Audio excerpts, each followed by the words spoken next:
तंत्र के रचयिता भगवान शिव को मेरा नमस्कार है।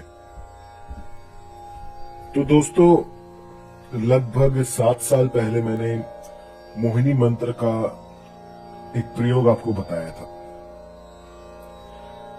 उस प्रयोग से न जाने कितनों के घर बस गए हैं और कई तो ऐसे भी आए जो कि कहते हैं कि गुरुजी आप कुछ करके उसको मुझसे दूर कर दीजिए, वो बहुत पास आ गए हैं।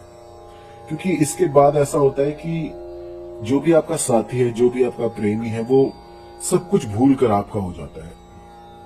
तो बहुत सारे ऐसे केस आते हैं जिसमें कि लोग कहते हैं कि गुरुजी बहुत हो गया, वो तो मुझे दूर जाने ही नहीं देते, ऐसा है वैसा है। तो बहुत सारे केस मिलते हैं जिसमें कि इसका असर ऐसा हुआ है कि पूछिए मत।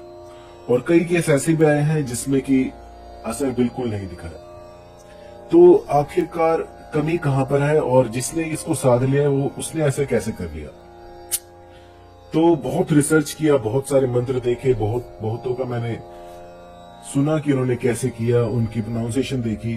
तो उसके बाद मुझे ये वाली जो है ऑडियो क्लिप मिले। काला कलवा 64 दिन मेरा कलवा कागज दे, जहाँ को भेजो वहाँ को जावे, मांस मुझे तो छूटे आवे, अपना मारा आगे दिखावे, चलत मार मोरे आओ छठी, इतना काम मेरे नाम करे तो मुझे तेरी माँ का दूध कर। अब आप देखिए, ये जो मोहतरमा है ये किस तरह से मंत्र का जाप कर रही है। अब अगर आप मंत्र ही सही से नहीं बोलोगे तो वो काम कैसे करेंगे? सटीक मंत्र होना चाहिए। अगर मंत्र सटीक नहीं लगेगा तो आप भूल जाइए कि आपका काम होगा। कई बार मैं देखता हूं कि लोग करना तो चाहते हैं, अपना पूरा संपूर्ण बलिदान देना चाहते हैं कि हमें ये करना है, किसी भी तरह से करना है, लेकिन जो संस्कृत है उसमें अटक जाते हैं। अब होता यह है कि थोड़ी सी भी इसमें अगर त्रुटि हो जाती है तो वो मंत्र आपके लिए काम करना बंद कर देते हैं। तो ऐसे में क्या किया जाए? ये बहुत ही बड़ी विषम स्थिति है कि संस्कृत बोलना लोगों को नहीं आता। अभी एक मोहतरमा आई थी तो मैंने उनको सिखाया किस तरह से मोहिनी मंत्र बोलना है, किस तरह से बगुलामुखी मंत्र का उच्चारण करना है, लेकिन वो कर नहीं पाई। 1 घंटा मैंने उनको दिया लेकिन वो विफल रही इसमें कि किस तरह से इसका प्रोनाउंसिएशन किया जाए। तो एक तो बात होती है कि ये मंत्र बहुत बड़े होते हैं और दूसरी बात कि इनको सटीक उसी तरह से बोलना काफी मुश्किल होता है। तो इस उलझन को सुलझाने के लिए मैं आज आपके लिए एक मोहिनी यंत्र लेकर आया हूं। ये इतना सटीक है कि आप अगर इसकी फोटो स्टेट करके भी इस प्रयोग को कर देते हैं तो सामने वाला दौड़ा दौड़ा भागा भागा आपके पास आएगा। और ये लाखों लोगों पर आजमाने के बाद मैं आपको दे रहा हूं। वैसे तो ये मेरी बुक में मैंने रखा हुआ है, जो मेरी बुक मैंने लिखी है उसमें उसका एक छोटा सा प्रयोग है ये। और ये जितने भी प्रयोग मैं अपनी बुक में डाल रहा हूं वो सटीक है। यूं समझ लीजिए कि अगर बच्चा भी कर दे तो लग जाएंगे। इसलिए अगर आप इस यंत्र को प्रयोग में लाते हैं तो आपका साथी चाहे कितनी ही दूर क्यों ना हो, 7 समुद्र पार ही क्यों ना हो, फिर भी आपकी याद उसे आ ही जाएगी। बरसों से, लगभग बचपन से ही मैं इन मंत्र तंत्रों का संग्रह कर रहा हूं और आज मेरे पास एक ऐसा विशाल भंडार हो गया है जिसमें कि आप किसी भी परेशानी को मुझे दीजिए, मैं उसके लिए एक मंत्र आपको दे दूंगा। तो बहुत सारी मेहनत लगी है, बहुत सारे इसमें ओझाओं से मैंने पूछा है, बाबाओं से पूछा है, न जाने कितनी प्रकार के कबीलों में मैं गया हूं, वहां से जाके मैंने इकट्ठे किए मंत्र। और न जाने ऐसा कोई पत्थर नहीं होगा जिसको मैंने उठाकर ना देखा हो। मैंने न जाने कहां से ही मंत्र तंत्र कबीलों से और जो गांव देहात होते हैं वहां से।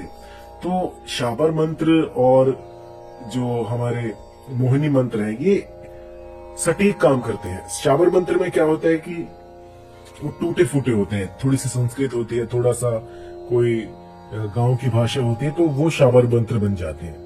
लेकिन जो ये मोहिनी मंत्र है ये सटीक मंत्र है। मतलब एक बार किसी पे लगा दिया तो जिंदगी भर वो आपका गुलाम बनकर रहेगा।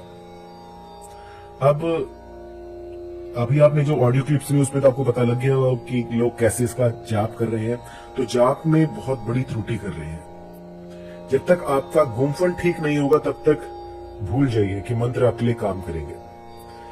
तो इसी उलझन को सुलझाते हुए मैं आपको ये यंत्र दे रहा हूं, इसे अच्छे से देखिए। इस यंत्र के बीच में अपने साथी का नाम लिखना है, जिसको भी आप चाहते हैं कि वो आपसे आकर्षित हो जाए। आपको क्या करना है कि इसको शहद की शीशी में भर लेना है। शहद की शीशी में भरकर अपना मनोरथ स्पष्ट करना है कि हे यंत्रराज, मुझे अपने प्रिय को आकर्षित करना है, इस काम को शीघ्र अतिशीघ्र कीजिए। और इसको गाड़ देना है किसी ऐसे सुनसान जगह पर जहां पर कोई आता जाता ना हो।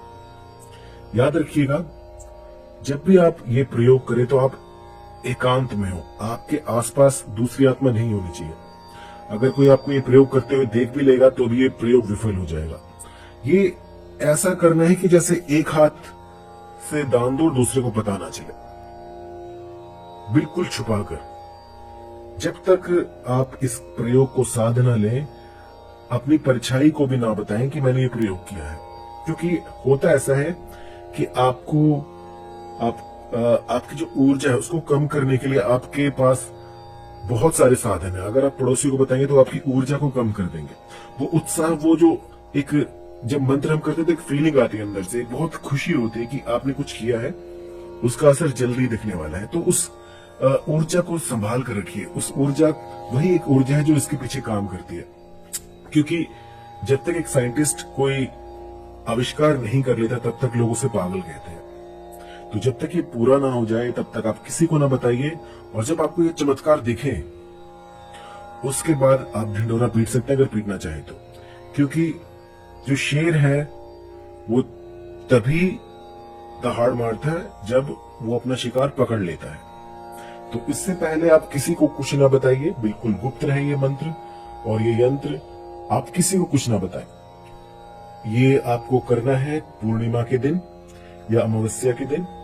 आप उस दिन दोपहर से लेकर शाम तक या रात में कभी भी इस प्रयोग को कर सकते हैं। जो भी आपको समय अच्छा लगे उस समय किसी एकांत वन में जाइए, किसी नदी किनारे जाइए, किसी गुफा में जाइए और ये यंत्रराज बनाकर, अगर हो सके तो अनार की कलम से, कोयले की शाही से, या फिर जो भी शाही आप पेन से आप बना सकते हैं, लेकिन होना चाहिए भोजपत्र पे, और अपने रुधिर से अपना नाम पीछे लिख देना है। इसके बाद आप निश्चिंत होकर बिना पीछे मुड़े, आप जब इस यंत्र को दबा दे कहीं पर, तो ऐसा कर दे कि किसी को पता ना लगे कि यहाँ पर कुछ दबाया हुआ है।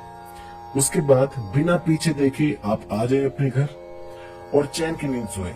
हफ्ते भीतर जो भी आपका साथी है, जो भी आपका प्रेमी है, वो मारा मारा डोलेगा। मैं आपको गारंटी देता हूं।